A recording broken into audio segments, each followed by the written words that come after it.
रमता राम जपो रे प्राणी, अब तो सुन ले राम कहानी।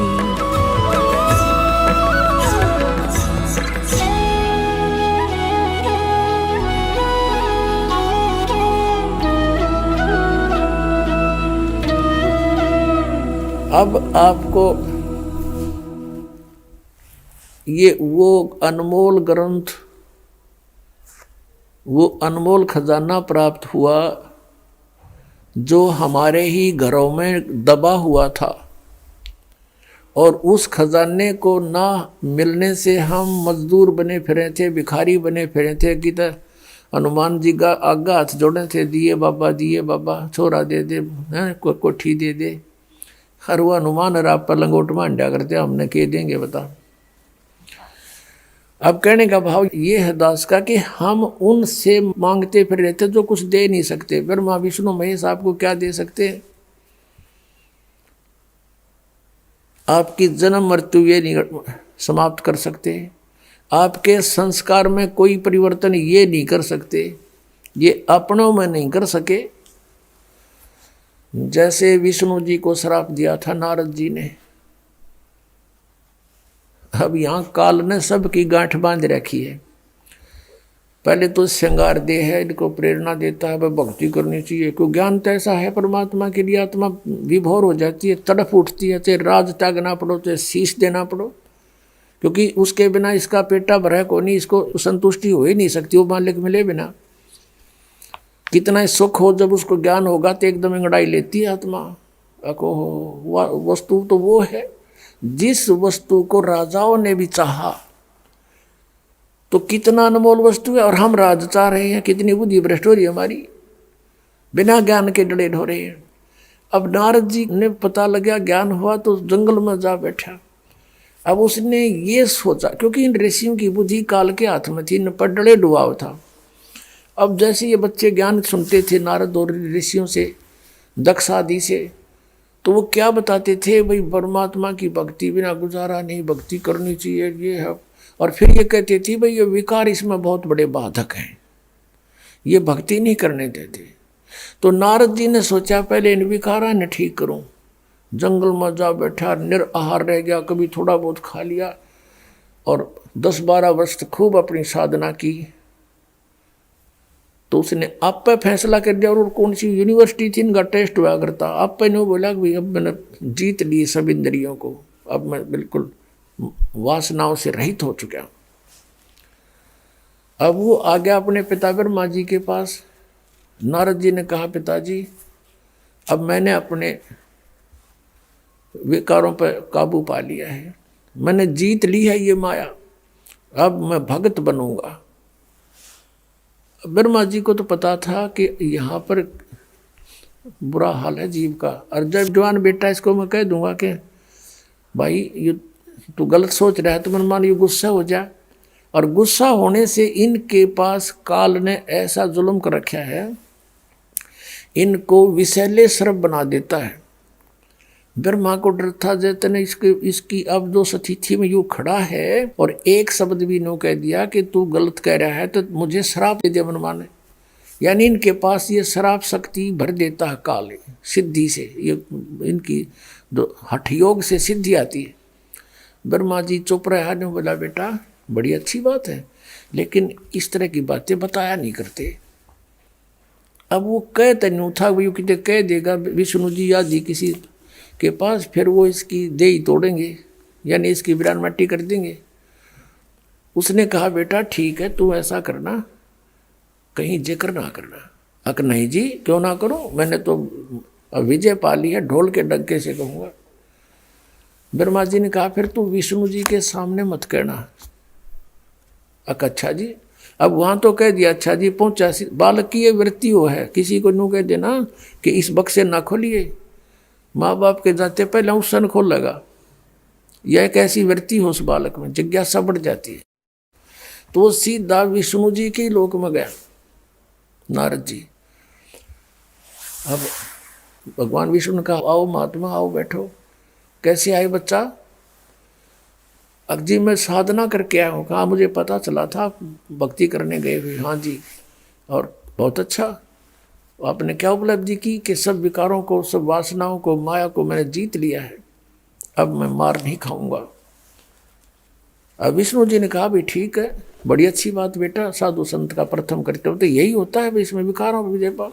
अब जब तो नारद जी तो कह गया, रिमोट काल के हाथ में विष्णु रखा, फिर पाछे तक काल ना प्रेरणा कर दी। उसको इस चिंता बनी रहती है कि अगर ये ब्रह्मचारी पद में पहुंचने लगे सारे, और बालक बच्चे कौन पैदा करेगा, मैं खाऊंगा कि। तो इसने विष्णु में बर्दी फूक कि इसको तो अभिमान हो गया, चल इसको अभी ठीक करता हूँ।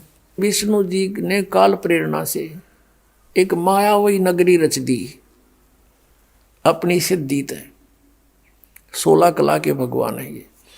और वहां पर एक राजा का स्वयंवर रच दिया, राजा की लड़की का स्वयंवर। दूर दूर से देश के नौजवान बच्चे आए हुए थे शादी करने के लिए। स्वयंवर का अर्थ होता था कि लड़की स्वयं अपना पति चुना करती थी अपने पसंद का। माँ बाप के सिर से उलाना उठ जाता था कि ऐसा ढूंढा ऐसा ढूंढा, वो खत्म हो जाती थी इस तरह की समस्या।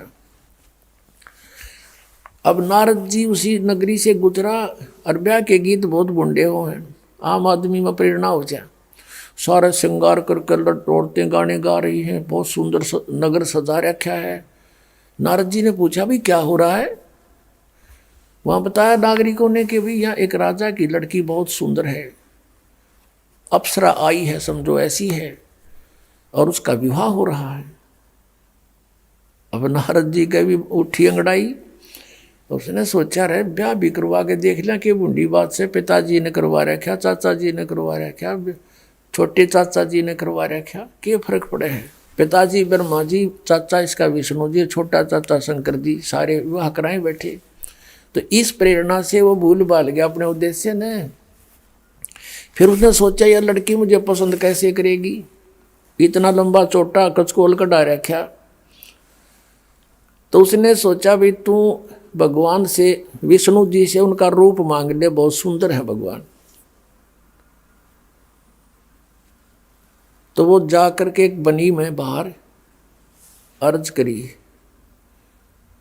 भगवान विष्णु प्रकट हो गए। कहा भी बेटा कैसे याद किया, कैसे याद किया मुझे कि भगवान मैंने आज तक आपसे कुछ नहीं मांगा, और आज मैं आज कुछ मांगना चाहता हूँ। अगना वचनबद्ध हो गया। आज मुझे हरि रूप चाहिए, मैं विवाह कराऊंगा। हरि का अर्थ संस्कृत में बंदर भी होता है। विष्णु जी ने उसका बंदर का मुंह लगा दिया, विष्णु जी चले गए।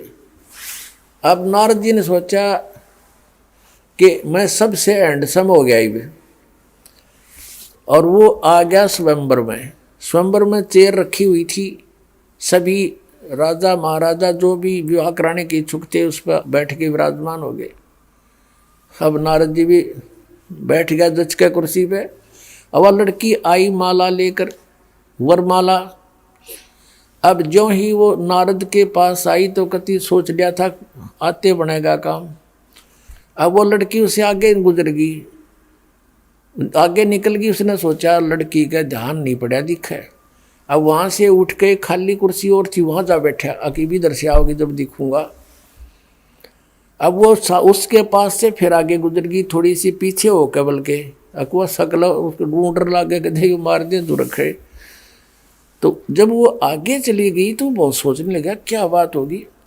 उसके पास में एक बैठा था, ने बोला भगत अपनी शक्ल देख। वो शीशा दिखा, पानी दिखाया कटोरे में, अपनी शक्ल देख कर तू क्या हमने डर लगे न हो रहा, तू छोरी लड़की सोच के हमने डर लगे तेरे थे। जब उसने देखा तो असल अपने जल में सूरत, वो तेरा गजब हो। इतने में क्या हुआ कि विष्णु जी आ गए, खाली चेयर पर बैठ गए। उस लड़की ने विष्णु जी का वरमाला डाल दी। अब नारद जी की तो 100 पे सुई गई, एकदम क्रोधित हो गया, 100 गाली सुना दी विष्णु के, तू छलिया है, छल कपटी है, तू किसी को सुखी देख कर नहीं प्रसन्न होता, तो किसी को बस्ता देकर खुश नहीं है, और श्राप दे दिया कि तूने जो मुझे बंदर का मुंह लगा है और तू सारी उम्र अपनी पत्नी की, आज मैं एक औरत के वियोग में दुखी हूं, तू सारी उम्र सारा जीवन एक अपनी औरत के वियोग में गुजारेगा, व्यतीत करेगा। अपने आत्माओं, नारद जी पहले तो सिंगर का गया था मैं विषय विकारों पर काबू पाऊंगा, और फिर उन विषय विकारों का आगे घुटने टेक दिए, नतमस्तक हो गया, ब्याह करवाऊंगा। और फिर विष्णु जी को श्राप दे दिया। वो विष्णु जी उस साप को आप नहीं समाप्त कर सके, भोगना पड़ा नारद जी के साप। ये 3 ताप होते हैं।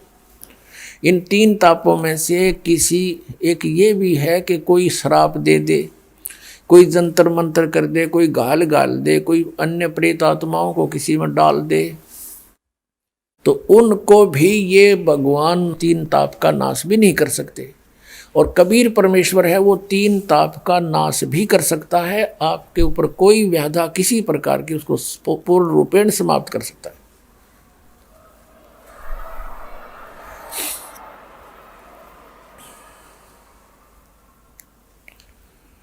तो भगवान श्री विष्णु जी ने रामचंद्र रूप में पूरा दुख उठाया, अपनी पत्नी के वियोग में सारा जीवन व्यतीत किया।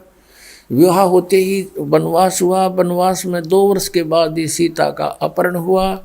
12 वर्ष वो रही वहाँ रावण के बाग में, युद्ध करके मार मूर के रावण को वापस लाए। 2 वर्ष के बाद फिर त्याग दी, घर से निकाल दी गर्भवती अपनी पत्नी।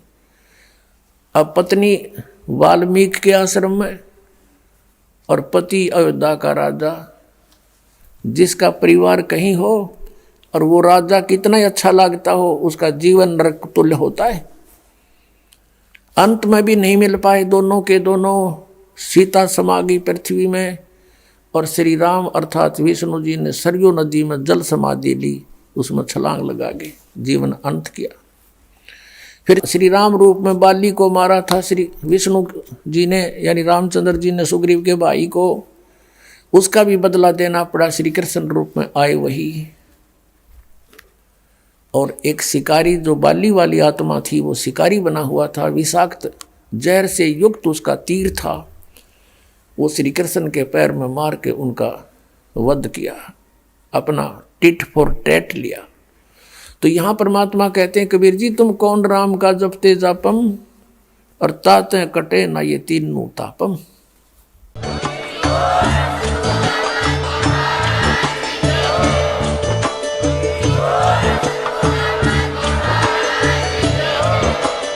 आप सुन रहे थे जगत गुरु तत्वदर्शी संत रामपाल जी महाराज जी के मंगल प्रवचन। अधिक जानकारी के लिए विजिट कीजिए हमारी वेबसाइट www.jagatgururampalji.org। संत रामपाल जी महाराज जी के शुभ आशीर्वाद से पूरे विश्व भर में 500 से भी ज्यादा नाम दीक्षा केंद्र हैं, जिन पर संत रामपाल जी महाराज जी द्वारा ऑनलाइन निशुल्क नाम दीक्षा दी जा रही है। अपने नजदीकी नाम दीक्षा केंद्र का पता करने के लिए संपर्क करें 8222880541।